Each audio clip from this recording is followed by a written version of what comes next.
C'est Phil, c'est Ben, c'est Deux gars qui jasent. Oh yeah. Allô, Allô? moi c'est Phil, Moi c'est Ben. on est deux gars qui jasent et bienvenue à notre podcast. Cette semaine, on essaye quelque chose de nouveau, c'est-à-dire on va s'enregistrer en vidéo. Ceux qui écoutent le podcast sur les trucs de podcast, vous allez juste entendre nos voix. Mais si vous regardez le podcast sur YouTube, il va y avoir nos belles faces avec nos chandails de deux gars qui chialent, fabriqués gentiment par Frédéric. Yes. Là c'est drôle parce qu'ils sont comme opposés, ils sont comme à l'envers parce que nos caméras ne filment pas de la même manière. Fait qu'on est comme en miroir. Fait que si je regarde par là, mais c'est comme si je me regardais dans le miroir. Exactement. Yes. Et donc, le thème cette semaine, ce dont on va parler. Au début, on savait pas trop de quoi parler. Et là, j'ai dit à Ben, hey, tu veux-tu qu'on enregistre un épisode? Puis il a dit, oh, je sais pas si je vais avoir le temps, ou je vais jouer à Star Wars Squadron. Donc là, je lui ai dit, ben, on pourrait enregistrer un épisode sur Star Wars. Et c'est de ça qu'on va parler. Toujours. Yes. Moi et Ben, on est quand même pas mal fans de la série, mais à différents niveaux, puis différents moyens. Parce que Star Wars, c'est pas juste les films, t'as aussi les séries, les livres, dont je n'en ai lu aucun, les jeux vidéo. Et moi, dans le fond, c'est une franchise que je connais depuis que je suis tout jeune, parce que quand j'étais petit, mes parents avaient la trilogie originale en VHS. On les écoutait de temps en temps, puis je les aimais bien. Toi, Ben, Moi. quoi tes plus vieux souvenirs de Star Wars? Mes plus vieux souvenirs, moi, là, j'ai été introduit à Star Wars au cinéma. On est allé voir le premier, mais pas le 4, le 1. Parce que Le Phantom je Menace. suis pas si vieux que ça, quand même. Mais, Moi non plus, mais mes parents sont vieux. mais quand on est allé au cinéma, puis moi je voyais Phantom Menace. Puis tu sais, Phantom Menace, c'est comme un film qui a été reçu, un peu controversé. Mais moi, quand j'étais un petit gars, puis que là tu vois juste des doutes à l'écran sortir des lightsabers, puis tout, moi j'avais jamais vu 4, 5, 6. Puis là je vois ça, j'étais comme, oh mon dieu, c'est vraiment trop badass Star Wars. Puis en même temps, ben, moi j'étais un gros fan de Lego. Puis dans les 7 Lego qui sortaient beaucoup comme le X-Wing qui est ici. Lui, c'est un X-Wing, là, je le monte à l'écran, mais ceux qui écoutent ils le verront pas. Là. Mais c'est un X-Wing qui est sorti exactement la même année que Phantom Menace. Puis je trouve ça tellement nice, le concept du petit vaisseau de même. Puis j'ai commencé à triper sur les Lego Star Wars, puis tout l'univers, les lightsabers, pis ces affaires-là. Puis c'est comme resté, ça a monté. Puis j'ai jamais vraiment arrêté d'aimer ça. C'est bon.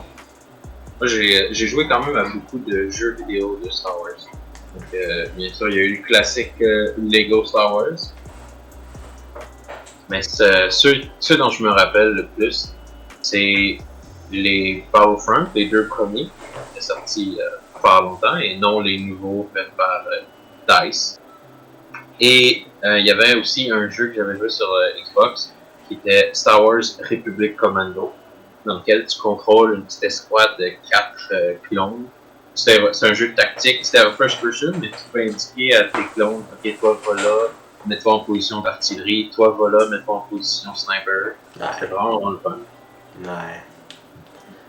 Et aussi, ce qui est un truc que je me rappelle vraiment beaucoup de Republic Commando, c'est que dans le jeu, tu avais des Super Battle Droids, ceux qui sont comme larges, gris, qui sont une unité assez puissante dans Battlefront.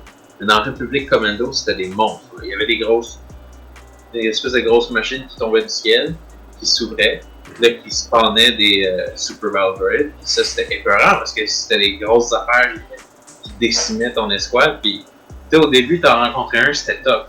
Là, quand t'étais dans la dernière mission, t'avais la machine qui tombait, puis qui en sortait 4 en même temps.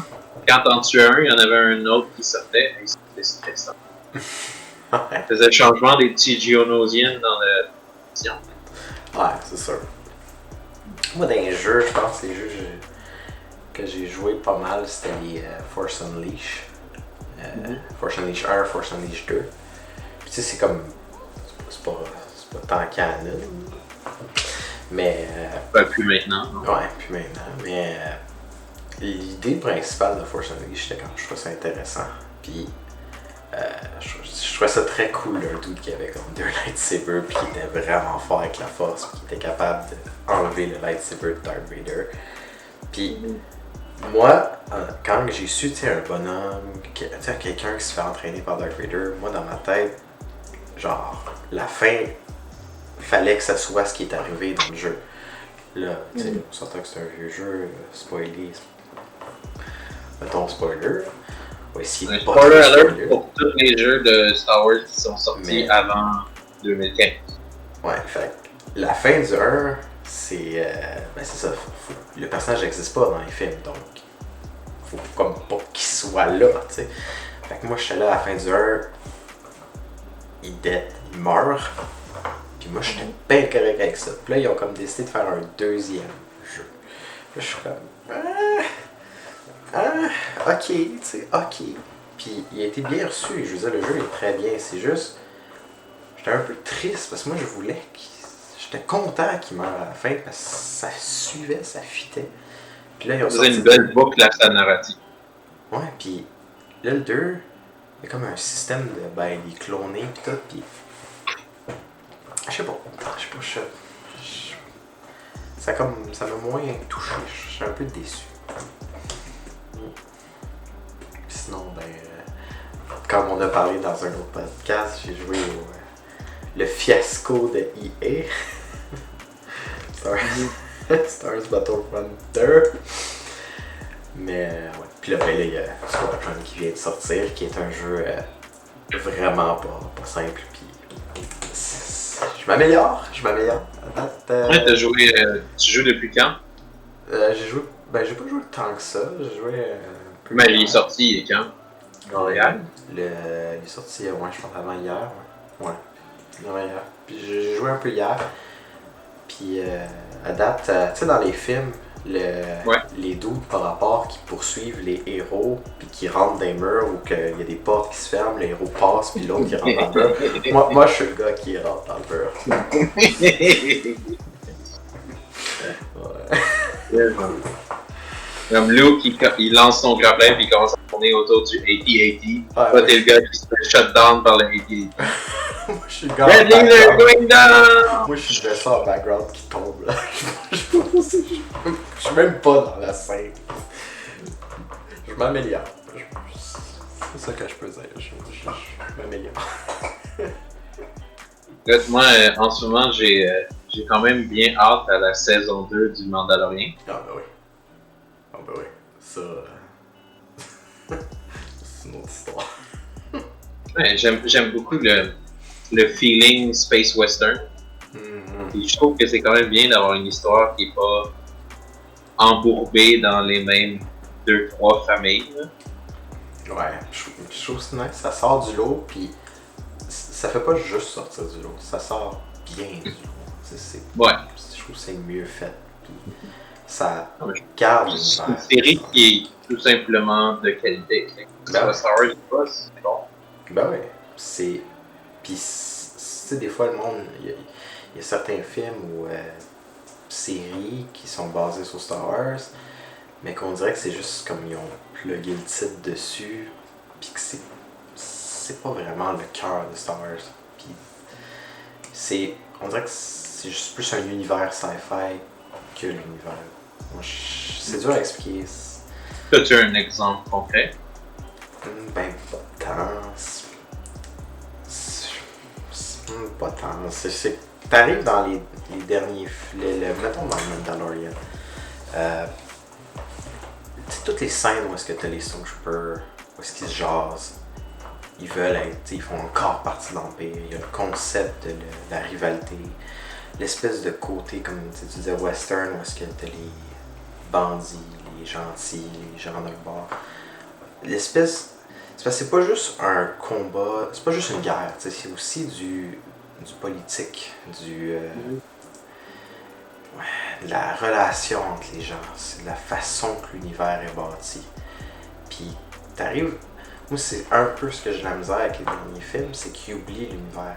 Ils vont sur d'autres planètes, ils vont sur d'autres systèmes, puis la relation entre les personnages, on dirait qu'elle est pluguée. Il faut amener ça de même, puis il faut que ça soit comme ça. Puis on perd l'esprit principal du concept. C'est pas simple. En tout cas, Ouais. Mais moi, honnêtement, je suis pas fan de tous les films qui sont sortis depuis l'ère Disney. ouais. J'ai bien aimé Force Awakens. Je trouvais que c'était un bon tremplin pour commencer une nouvelle trilogie, même si ça répétait certains des points de Star Wars l'original. Mais je me disais, après la trilogie Phantom Menace et compagnie, tout ce que le set avait besoin d'être, c'était compétent. Et après ça, je trouvais qu'il établissait des bons nouveaux personnages, de Finn, Poe, Rey. Il y avait tout comme leur but, leur arc commençait dans le premier film. Puis dans le 8 et le 9, ça a comme abouti à pas grand chose. Ça a juste dégringolé, là. Ouais. Ben c'est ça, c'est ce que j'avais de la misère. Dans le 7, il ressemble beaucoup à A New Hope, là, parce que tu commences dans un désert, puis le personnage il se fait comme introduire à l'univers. Mais là, l'univers existe comme plus. Je sais pas si tu comprends. C'est qu'il y a comme plus de rivalité à Empire. Là, c'est le First Order. C'est qui le First Order? C'est pas. Mais tu sais, dans la trilogie originale, tu n'avais pas nécessairement besoin d'expliquer l'origine de l'Empire parce que tu étais juste projeté dans le milieu de cette histoire-là. Ce qui était important, c'était les personnages. Luke, Leia, Han, Darth Vader d'une certaine façon. Même si dans le premier film original, c'était pas un personnage aussi important que ce qu'il allait être dans le 5, 6, 1, 2, 3, 7, 8, 9. Mais comme éventuellement, ils ont développé avec l'Empire contre-attaque et le Retour du Jedi, c'est comme développé comme un peu cette mythologie-là. Puis dans le 7, c'est juste, tu sais, quand tu connais le passé qui s'est passé, c'était pas tant longtemps, mais c'est comme 30 ans. Quand tu sais ce qui s'est passé 30 ans plus tôt, 30-40 ans, c'est quand même important de définir d'où sort le First Order. Ouais, puis c'est parce que le problème, c'est que, mettons, on met un setup, puis moi je compare souvent Star Wars à D&D. C'est un peu bâti de la même manière. Là. C'est comme les scènes, comment sont faites, c'est des plans. Là. T'es devant un Stormtrooper, il te pose des questions, qu'est-ce que tu fais? Ah, je bluffe, ou je fais ci, je fais. C'est souvent de l'action des joueurs en fonction. Ça ressemble beaucoup à une game de D&D. Puis là, le setup, c'est, ok, t'es dans un univers, il y a un empire qui est en train de diriger, puis de semer la terreur. Puis là, t'as des gens qui essayent de contrer l'empire.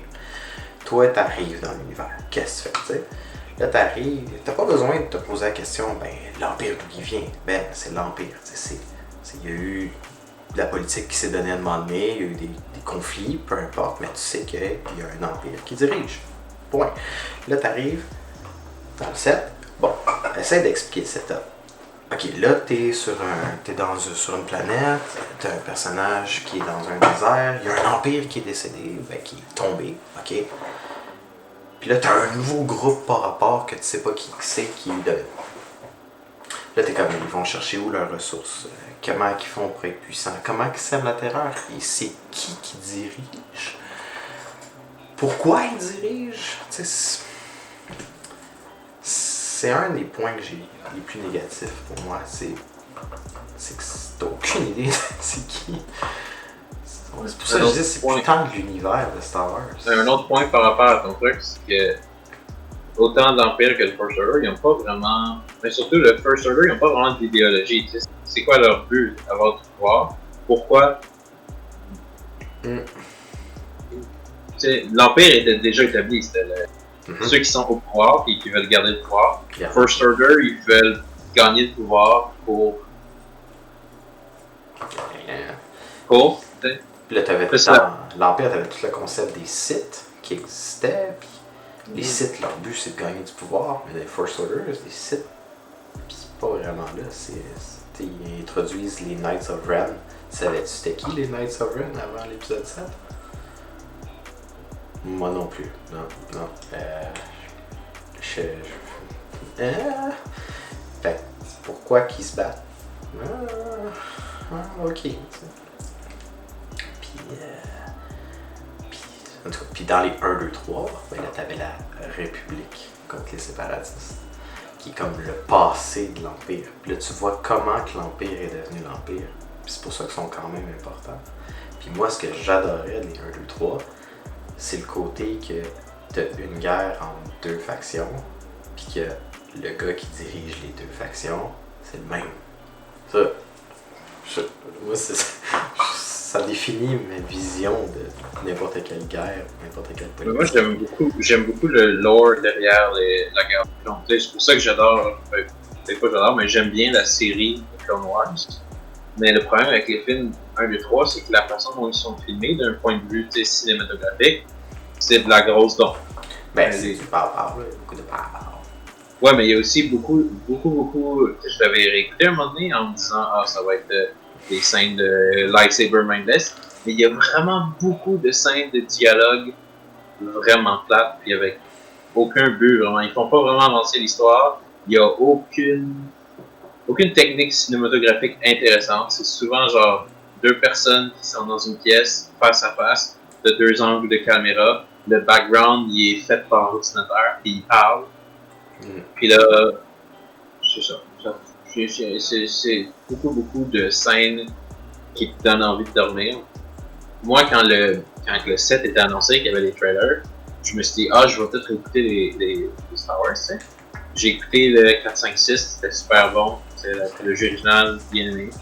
Quand je suis arrivé au prequel, je les ai écoutés. J'ai dormi pendant la moitié. Puis ce que j'ai fait, c'est que tout de suite après, j'ai sorti les vidéos YouTube de Red Letter Media. J'ai écouté les Thinket Reviews des prequels. C'est genre, ça c'est intéressant. Puis j'ai tous les plot points importants de façon intéressante. C'est pas mal ça qu'il faut faire.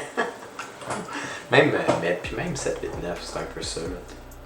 Tu vas sur un truc qui résume les 3 films, puis t'es pas mal seté. Puis moi, ce que je pense que ce qu'on perd pas les originales, là, 4, 5, 6, qu'est-ce qui fait qu'ils sont différents? Je trouve qu'un des points importants de Star Wars, c'est l'emblème. Tu sais, l'emblème, on voit le logo Star Wars, mais pour moi, l'emblème, c'est un X-Wing. C'est vraiment un vaisseau avec sa propre shape, son propre style, puis il se bat contre des TIE Fighters. T'sais. T'as les X-Wing d'un bord, puis les TIE Fighters de l'autre bord. Puis je trouve que c'est super important comme de garder un espèce d'emblème, puis de le continuer tout le long de la série. Ce qui fait que c'est plus facile de s'adapter à l'histoire, c'est plus facile de suivre. Apparemment, Disney, ils pensent comme ça, parce que dans la nouvelle trilogie, t'as comme 4 vaisseaux, 4 modèles de vaisseaux différents, puis là-dedans, t'as les X-Wing et les TIE Fighters. On va ramener les X-Wing et les TIE Fighters parce que les gens connaissent ça. Ouais, mais ils ont ramené, ils ont ramené, mais d'une drôle de manière, parce que 1, 2, 3, ils ont amené un concept de, c'est dans le passé, fait qu'il faut que ça soit une technologie un petit peu antérieure, t'sais. Fait que là, c'est toutes des versions comme cheap des vaisseaux. Fait que tu sais, je peux leur donner un petit peu, comme le X-Wing, c'est comme quand les ailes sont fermées, comme je viens de montrer, là, mais dans le 1, 2, 3, ils ouvrent pas, c'est juste des ailes fermées, c'est la version ancienne. Il y a les A-Wing, que c'est des Jedi Interceptor, les TIE Fighters, c'était un autre concept de vaisseau qu'il y avait. Je le laisse un peu, c'est sûr, on les voit pas, les vaisseaux comme on les aime, mais on comprend le concept. Moi, je pense qu'une des parties les meilleures des prequels, c'est justement les nouveaux véhicules qui introduisent. Ouais. On s'entend que les films sont pas tant bons, mais comme le lore qui a apporté, tous les vaisseaux qu'utilisent les Clone Troopers, leurs espèces de vaisseaux qui drop les troops, Ah ouais, une espèce de tank à 6 pattes. Moi aussi, c'est parce que c'est des vaisseaux que j'ai manipulés en jouant à Battlefront original. Donc, je me rappelle des parties que je faisais dans lesquelles j'étais dans ce vaisseau-là avec plein de troop computers, puis je les droppais dans le milieu de la bataille. Quand on était sur Geonosis, les CIS, les séparatistes, il y avait des espèces de tanks avec des grosses roues, il y a des grosses araignées avec le laser. Ouais, Ça, c'est des véhicules que j'ai un certain attachement parce que c'était un jeu que j'aimais beaucoup et que je jouais avec des amis en split screen, tu sais. Puis, tu sais, je me rappelle des parties qu'on jouait et des véhicules que j'utilisais dans ces parties-là. Alors que la trilogie Disney, ils reprennent tous les mêmes véhicules que dans la trilogie originale parce que la nostalgie, ça rapporte de l'argent, tu sais. Ouais, mais moi, ce que je trouve qu'on perd, c'est que pour moi, c'est ça, c'est un X-Wing, c'est l'emblème. Il aurait fallu qu'il y ait au moins qu'ils mettent un peu plus l'emphase sur l'ancêtre du X-Wing pour qu'on le voit un peu plus. Parce que c'est comme le logo, tu sais, on parle de Pokémon. Le logo de Pokémon, oui, t'as le logo, mais c'est Pikachu. S'il n'y a pas Pikachu, on perd le concept de Pokémon. Mais dans Star Wars, c'est des X-Wing contre des TIE Fighters. Fait qu'il aurait essayé de faire ça, puis ce que je le disais dans le 789, c'est qu'il voulait que les vaisseaux soient plus forts, tu sais, tu comprends? On est comme dans les... Après, là, ils ont pris les X-Wing. L'affaire, c'est que j'ai remarqué, parce que juste en arrière de moi, j'ai un modèle Lego juste là, de peau, puis dans mes mains, j'avais un X-Wing. J'ai remarqué qu'ils étaient différents en les construisant. Puis là, j'ai fait, ils sont différents. C'est-tu normal? Là, je suis allé revoir les films, puis je me suis rendu compte qu'ils ont fait une version upgradée des X-Wing, que les ailes sont pas pareilles, il y a des petites affaires qui changent. Là, je suis comme, mais pourquoi vous avez perdu du temps à faire ça? Parce que même moi, j'ai pas remarqué. Là, je me dis, c'est-tu moi qui est poche? Ou c'est juste parce que c'est vraiment pas clair, puis c'est pas évident? Ça aurait fallu qu'ils mettent bien plus l'emphase là-dessus. Mais toi, ce que tu dis, c'est qu'il aurait dû faire une version beaucoup plus high-tech des X-Wing. Oui, tant qu'à le faire. Je veux dire, si tu veux upgrader ton vaisseau, fine.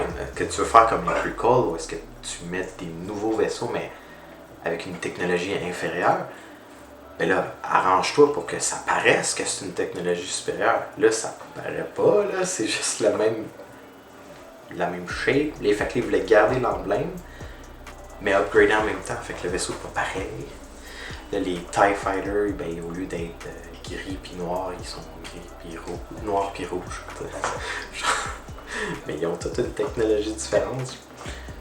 C'était une décision que j'ai faite comme, ok. C'est comme, ils ont voulu explorer, mais ils sont pas allés à fond, genre. Ils ont pris une décision, mais ils ont fait comme, on va jouer safe. Puis je suis comme, tant qu'à faire ça, garde tes X-Wing des X-Wing. Moi, c'était mon idée. C'est le même que je le trouve. Bon, en même temps, tu peux t'éloigner des similitudes. Là, dans le Mandalorian, il y a pas le focus n'est pas sur les X-Wing et les TIE Fighters. Je pense que la série en est juste meilleure pour ça. Tu sais, il y a le ship original de Mando, puis t'as toutes sortes de nouveaux concepts, t'as des nouveaux personnages. Ça explore une mythologie qui n'était pas dans les films. Tu sais, comme en fait, les Mandalorians c'était dans la série Clone Wars, mais on s'entend que la série Clone Wars n'est pas autant mainstream que les films, fait que c'était quand même intéressant d'explorer ces concepts-là. Ouais. Mais j'aime beaucoup tout l'alignement de vaisseaux qui amène le Mandalorian. Même les vaisseaux qui brisent en 10 secondes, là, tu le vois 10 secondes, là, il explose. Là. Je le trouve quand même nice, mais dans Mandalorian, tu sais, on est après, mais les X-Wing, c'est quand même les X-Wing, tu sais, Non, mais c'est pas tant longtemps, c'est genre juste après la chute de l'Empire. Ben, c'est ça. Ça doit être comme l'année après Return of the Jedi, juste comme ça. Ben, puis ils ont tout gardé la technologie, puis je suis bien correct avec ça, là. Je trouve ça vraiment, même, je trouve ça plus nice. Ils s'en vont dans cette direction-là. Ils gardent le concept que c'était la New Republic qui se bâtit quand l'Empire a tombé. Les rebelles ont essayé de rebâtir la République. Puis là, ben, t'as les Mandalorians avec une histoire qui s'en va par là, puis t'as tout l'univers par-dessus qui bouge en même temps. Moi, j'aime ça, je trouve ça nice comme concept.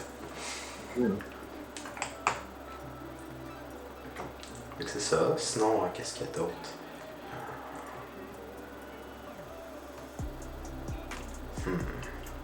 Ben, tu veux-tu parler du pourquoi les gens n'ont pas aimé Solo? C'est dur à dire, parce qu'il y a beaucoup d'aspects qui ont échoué dans ce film-là.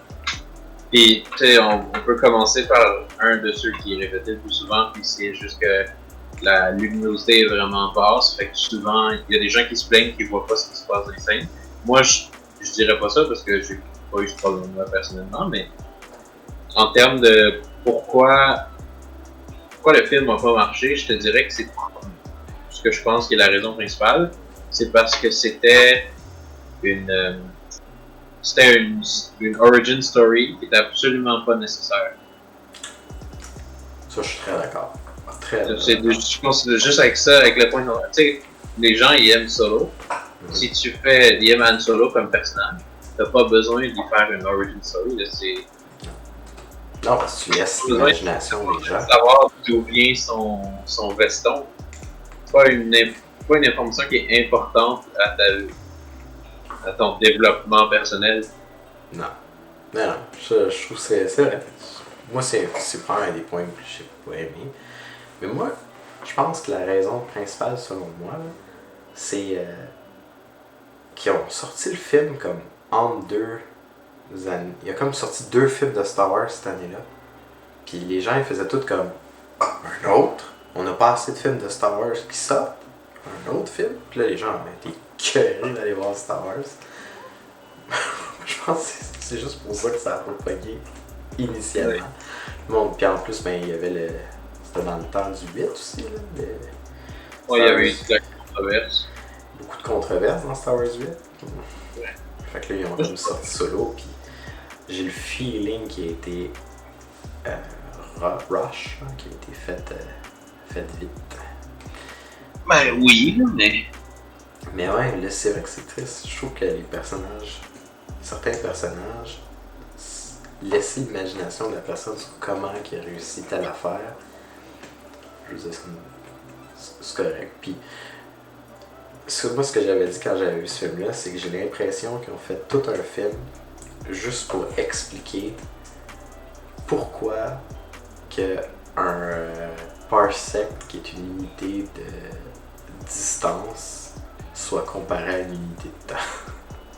Parce que c'est... Ouais, ils l'ont aussi fait pour expliquer comment Han Solo il gagne le Millennium Falcon.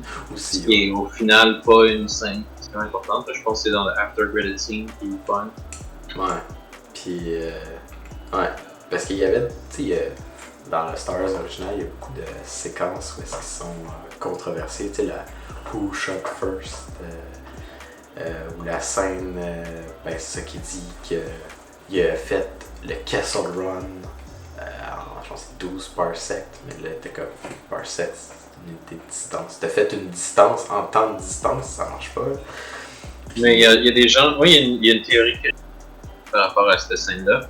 Puis c'est que dans le fond, Han Solo, dans cette scène-là, dans la théorie, c'est qu'il dit un peu n'importe quoi pour savoir si Luke et Obi-Wan sont instruits sur les rudiments du voyage intersidéral. Puis quand il voit qu'ils réagissent pas pantoute à ce claim-là, il se dit « Ah, ils vont sûrement payer cher, ils savent pas c'est quoi le prix pour voyager à travers les planètes. » Ouais, ben moi c'est le même que je le vois, c'est « Ok, il y a 2 gars qui t'interpellent, puis là ils te disent est-ce que ton vaisseau il va vite? » Je fais un jet de bluff. Ouais, mon vaisseau il fait le Kessel Run dans 12 fois. Ouais, t'as pas roulé bien haut dans ton jet de bluff. Non, ben, ils ont roulé plus bas que moi. Ouais, Obi-Wan fait un jet de intelligence voyage intersidéral. Un naturel. Ouais, ouais, ça me semble correct, ça. Luke il a moins 4 parce que lui il a jamais... Luke fait un jet de insight 2. Aucune knowledge. Moi, c'est un des points que j'aime de Star Wars, c'est de l'interaction de ce style-là.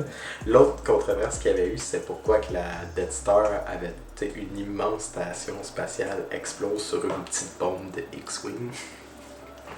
Puis là, ils ont tout fait un film complet pour expliquer pourquoi la Death Star a explosé en une bombe.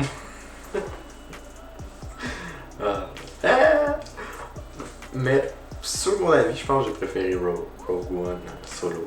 Ça, c'est... C'est dur à dire. Parce qu'en même temps, j'ai juste écouté les deux une fois chaque.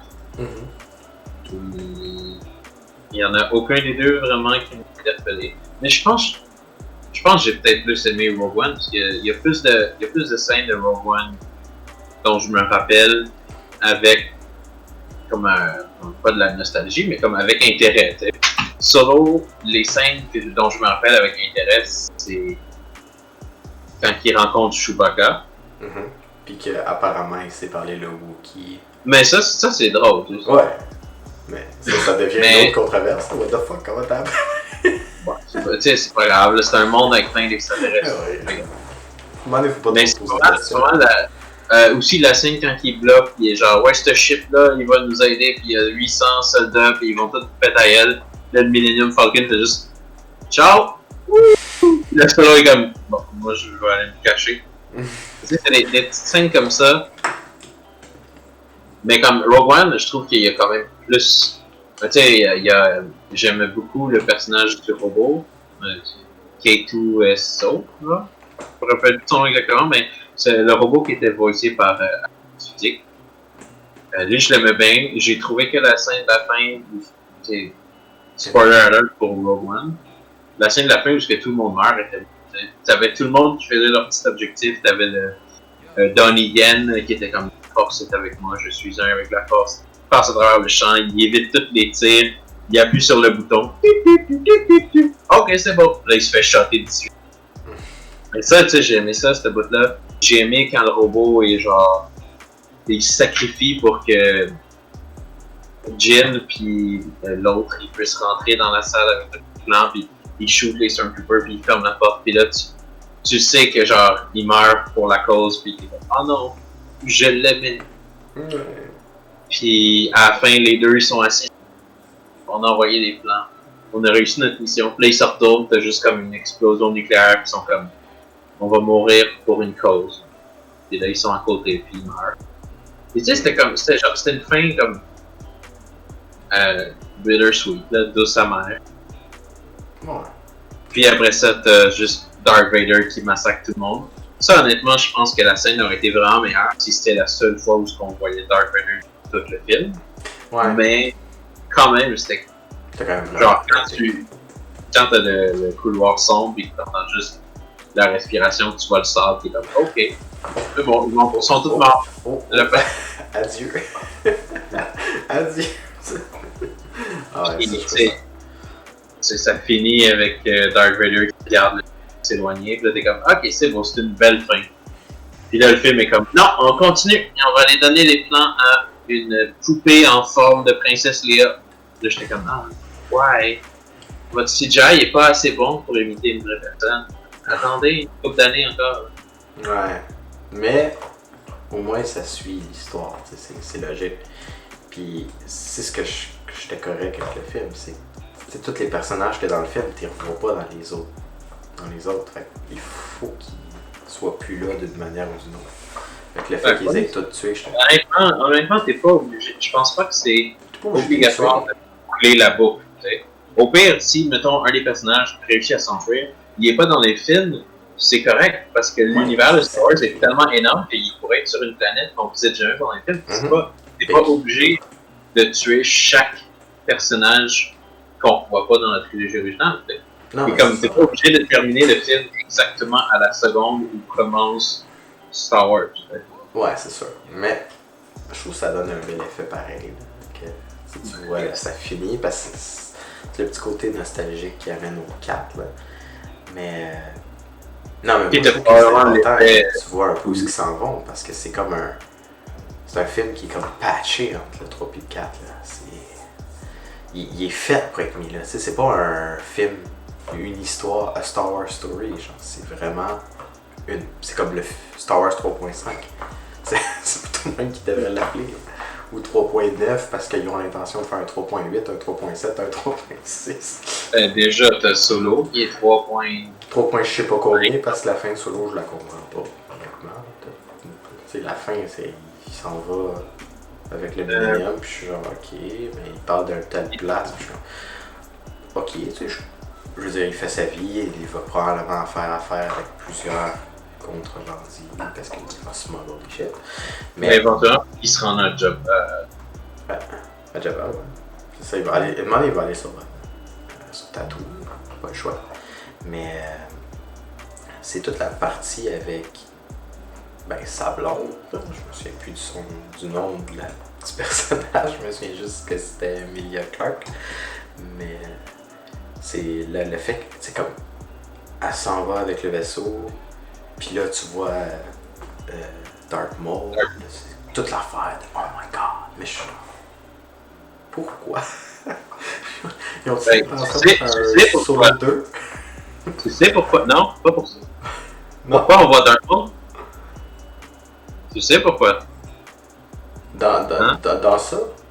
Ouais. C'était avant que Solo soit un flop et que Disney fasse comme ok, toutes les Star Wars stories sont dans un rack puis on attend les hôtels.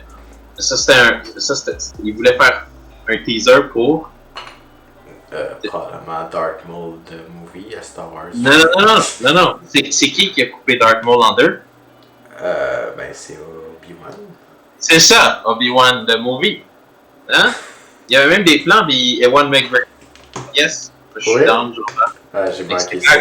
C'est clair que, dans le fond, Darth Maul, on le voit dans la série Clone Wars, il a ses jambes de métal et tout. Ben ouais, puis on le voit dans Rebels. Ouais, puis sa présence comme caméo à la fin de Solo, c'était probablement un teaser pour le film d'Obi-Wan. Puis, mais ça, vu que ça a été floppé à mort, Obi-Wan, c'était pour ça. Puis ça, Obi-Wan, il n'y a personne qui va le voir ce film-là. Puis... Ouais, je sais pas, il y a quand même... je te dirais que Ewan McGregor a plus de cloud que... Que chose, le gars qui fait le personnage d'Harrison Ford quand il était petit. Jean Héraldi, non? C'est pas ça. Mais moi, je l'ai trouvé pas pire quand même. Il y avait eu des rumeurs avant que le film sorte que le studio avait engagé un acting coach. Moi, quand j'ai écouté le film, j'étais comme ouais, comme acteur, il est pas si mal. C'est juste que c'est pas Harrison Ford. C'est ça la nuance. L'acteur est bien, mais je disais Harrison Ford quand il a fait Solo dans Star Wars épisode 4, il était pas vieux, là. Il avait à peu près cet âge-là. Il avait l'air d'avoir cet âge-là à peu près, puis selon le lore, il est pas si plus vieux que ça. Là. Puis l'acting est pas pareil, c'est deux acteurs différents, c'est simple. Puis le vibe est pas pareil.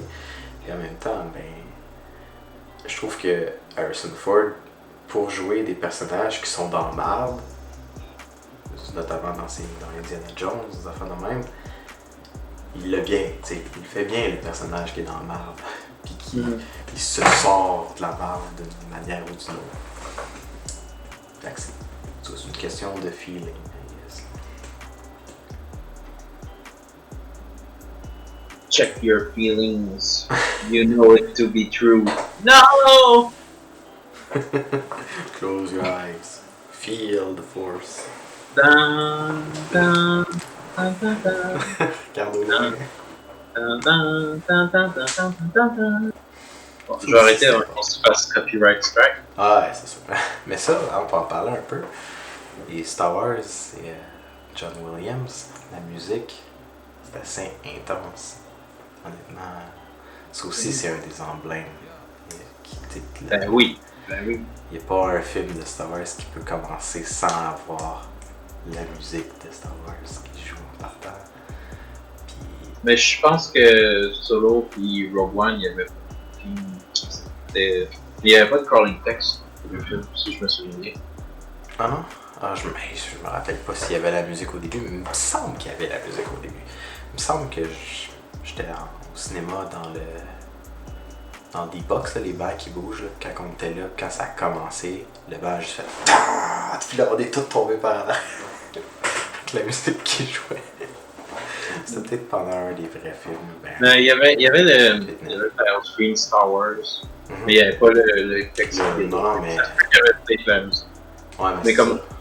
C'est ça, tous en tout cas, les 9 films principaux, il y avait tout John Williams qui faisait le score, puis excellent. Je dirais que même meilleur que les additions au lore, dans la trilogie des prequels, la meilleure bout, c'est toutes les nouvelles musiques qu'on a vues dans Ouais. les classiques qui étaient pas là avant, puis qui ont marqué la scène Star Wars. Puis ça, c'est un truc que j'aime pas tant aussi de la trilogie Disney, c'est que, tu sais, ils ont repris John Williams, mais la majorité des musiques qu'ils jouent, c'est toutes des retreads des mêmes tunes. Les seules 2 tunes originales de la trilogie que je me rappelle, que je peux avoir en tête, c'est le thème de Rey, que je trouve d'ailleurs qui ressemble quand même beaucoup à la musique de Poudlard dans Harry Potter 1, et le thème de Kylo Ren, que d'ailleurs, je ne devinerai pas à quel film ça me fait penser. Je trouve que le thème de Kylo Ren me fait penser à la tune de Voldemort dans Harry Potter 1. Fait que je trouvais ça intéressant que John Williams soit comme inspiré de la musique qu'il a conçue pour. Bon, c'est ma théorie. Il faut quand même préciser que c'est lui qui faisait la musique au début de Harry Potter aussi. Là. Ouais, il a fait la musique, je pense, pour le 1, 2. Puis c'était une classique aussi. Il a fait beaucoup de. Mais c'est ça, dans la trilogie Disney, les seules 2 tunes, il y a juste 2 tunes dont je me rappelle. Alors, plus quoi, c'est la musique, le duel entre Darth Maul et les 2 Jedi. T'as la musique entre le duel de Anakin et Obi-Wan. T'as la musique de romance entre Anakin et Padmé. Fait que même si le film n'est pas terrible, la musique est toujours top. Top notch. Ce qui m'apporte à Le Mandalorian, que ça, honnêtement, la musique, je la trouve vraiment bonne aussi, mais c'est pas John Williams. Non. La personne qui fait la musique, c'est Ludwig Göransson, que moi je connais parce que c'est lui qui fait la musique pour la série Community. C'est une série que c'est probablement ma série comédie préférée. Puis, tu sais, je me connais comme les tunes de la série, pas les tunes, mais comme les instrumentales de la série par cœur. C'est de la musique que j'aime vraiment beaucoup. Puis c'est ça, Ludwig Göransson, il fait la musique pour le Mandalorian. Tu connais le theme de la série, les musiques dans la série sont excellentes. Puis je suis quand même content de savoir qui fait la. Que c'est un artiste aussi talentueux qui fait la musique pour. Ouais, pis c'est de la musique de série télévisée, fait il faut que ça soit. Faut que ça ait un bon rythme. Puis il faut que ça pogne dans la tête. C'est le genre de musique qu'il faut que t'aies, genre, que quand tu l'entends, tu fais oh, c'est la série, tu sais. Faut pas que tu fasses comme ah, c'est Star Wars. Faut que tu fasses c'est la série de Star Wars. C'est pour ça qu'il faut que ça ait un petit vibe différent. Ouais. Puis justement, avec Göransson, la dernière fois que j'ai vu son nom, c'était quand j'étais allé au cinéma avec Félix voir Tenet. J'étais comme, hey, la musique est bonne. C'est un film de Christopher Nolan. Fait qu'au début, je m'attendais à avoir de la musique de Zimmer. Mais quand j'ai écouté le film, j'ai dit, ah, c'est bon, mais c'est pas Zimmer, tu sais. Puis à la fin, quand j'ai vu les credits, j'étais comme, ah, tu sais, en effet, c'est Ludwig Göransson qui fait la musique. Fait que je suis quand même content de voir qu'il fait plein de gros projets comme ça. Ben ouais. Ouais. Moi, je dirais qu'on a pas mal de tour du sujet parce qu'on pourrait parler de. Mais nous deux, on pourrait parler de n'importe quoi pendant 18 minutes d'année. On n'a pas parlé de l'ancienne République, puis de l'origine des sites, puis de. Non, ça. Mais je pense qu'on peut se limiter à ce qu'on a pour l'instant. Puis, tout ça, parce que il y a ma mère qui est dans notre podcast puis qui me dit ouais, quand vous faites des épisodes de 1 heure, là, je sais pas là. J'ai promis qu'on ferait un épisode court pour l'épisode 12, mais je pense pas qu'elle va l'écouter parce que c'est Star Wars. Ben, mais quand même, pour ceux qui vont l'écouter, pour ceux qui vont l'écouter, on va faire un épisode pas trop. Ouais. Alright. Donc, est-ce qu'il y avait quelque chose que tu voulais plugger avant de terminer l'épisode? Ben, que la force soit avec toi, Phil. Ouais, merci. Moi, je vais en profiter pour plugger nos autres projets. Donc, il y a notre chaîne YouTube, Les Tatas du Midi. On a notre série Deux gars qui charlent. Pour ceux qui nous voient à la caméra, on porte nos chandails de Deux gars qui charlent. On fait de la publicité pour nous-mêmes. Et gros gars. Sur la chaîne YouTube, tu as aussi la série que Ben fait, qui s'appelle Un gars qui raconte, où il raconte des anecdotes qui lui sont arrivées. Notre podcast est disponible sur toutes les grandes plateformes de podcast, Spotify, Apple Podcast, Google Podcast, Castbox. Et on essaie de les sortir aussi sur YouTube. Là, avec cet épisode-ci, on va avoir justement la vidéo disponible sur YouTube. Si vous écoutez le podcast comme un podcast, vous allez nous entendre nous vanter qu'on a de la vidéo en ne nous voyant pas. Et c'est ça. Aussi, je voudrais annoncer qu'on est rendu à 12 pays. Donc, j'ai regardé les analytics de notre podcast, puis on a maintenant au moins un auditeur à Singapour. Fait que, on est pas mal worldwide. Je remercie nos auditeurs au Canada, en France, aux États-Unis, en Irlande et les autres pays. Donc, si on continue à grandir, à un moment donné, je ferai un remerciement officiel à tous les pays qui nous écoutent. Et je pense que c'est ça. On a notre page Facebook, notre page Twitter. Vous pouvez nous envoyer un courriel à lesmidi@gmail.com. Merci de nous avoir écoutés. Moi, c'est Phil. Moi, c'est Ben. On est deux gars qui jasent. À la prochaine. Prochaine.